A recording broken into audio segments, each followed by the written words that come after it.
Hello बच्चों, चलिए प्रश्न को पढ़ते हैं। 1000 किलोग्राम द्रव्यमान का एक उपग्रह पृथ्वी की सतह से 2000 किलोमीटर ऊपर स्थित कक्षा में घूम रहा है। ज्ञात करें पृथ्वी तथा उपग्रह के निकाय की स्थितिज ऊर्जा। पृथ्वी का द्रव्यमान बराबर 6 × 10⁻24 किलोग्राम। तो इस प्रश्न के लिए जो मूल अवधारणा है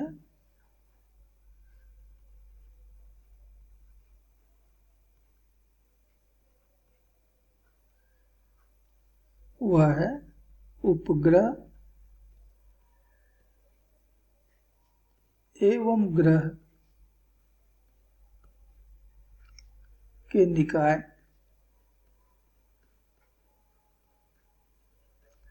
की स्थितिज ऊर्जा।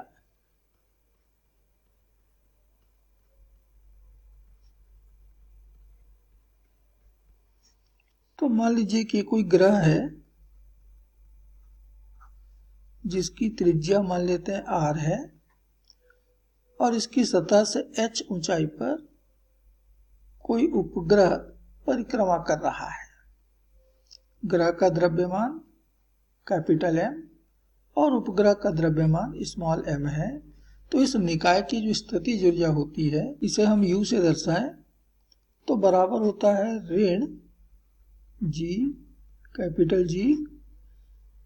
कैपिटल M ग्रह का द्रव्यमान, स्मॉल m उपग्रह का द्रव्यमान बटे दोनों के केंद्रों के बीच की दूरी अर्थात r ग्रह की त्रिज्या धन h उपग्रह की ऊंचाई।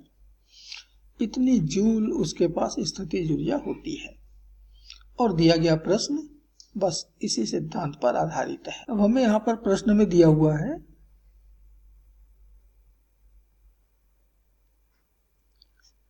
कि ग्रह का द्रव्यमान अर्थात हमारे पृथ्वी का द्रव्यमान कैपिटल M 6 × 10⁻24 किलोग्राम में, उपग्रह का द्रव्यमान स्मॉल m ये दिया है 1000 किलोग्राम, h उपग्रह की कक्षा की पृथ्वी की सतह से ऊंचाई ये दिया हुआ है हमें 2000 किलोमीटर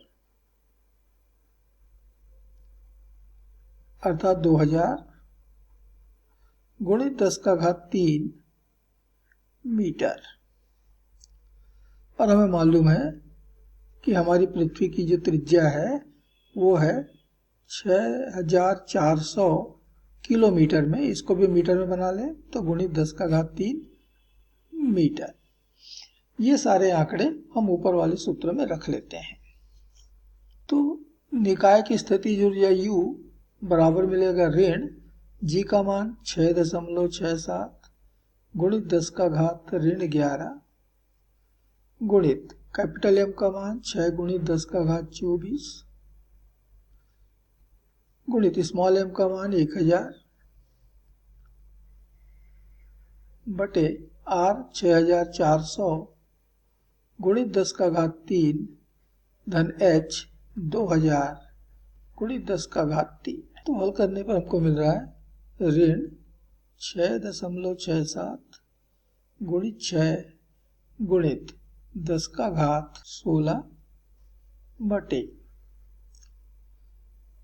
8400 गुणित 10⁻। तो हल करने पर हमें मालूम हो रहा है ये ऋण 4.76 गुणित 10⁻10 जूल के बराबर है। तो ये पृथ्वी और दिए गए उपग्रह के निकाय की स्थितिज ऊर्जा है। याद रखिएगा कि स्थितिज ऊर्जा हमेशा ऋणात्मक होता है, इस केस में हमेशा ऋणात्मक होता है और इसलिए यही हमारे इस प्रश्न का अंतिम उत्तर है। आशा करते हैं आपको समझ आया होगा। धन्यवाद।